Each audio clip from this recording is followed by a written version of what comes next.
co roku tam zakończymy nasz doroczny Marsz Niepodległości, nasze święto, święto wszystkich Polaków, bo tu są dzisiaj Polacy!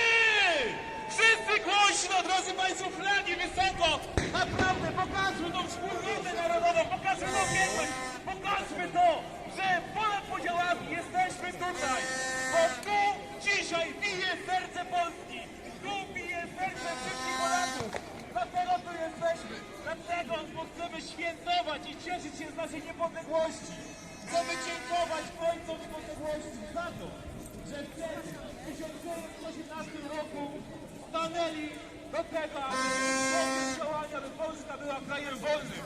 Potem konferencja sobie to podkreślił i w końcu, po 123 latach niewoli, Polska powróciła na mapy historyczne Europy.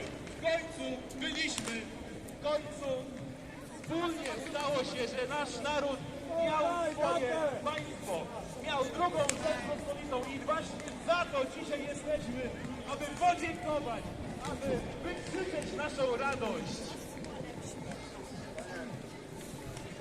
Drodzy Państwo, są z nami kombatanci i to właśnie oni będą główną wisienką na torcie naszego dzisiejszego przemarszu. Chcielibyśmy, aby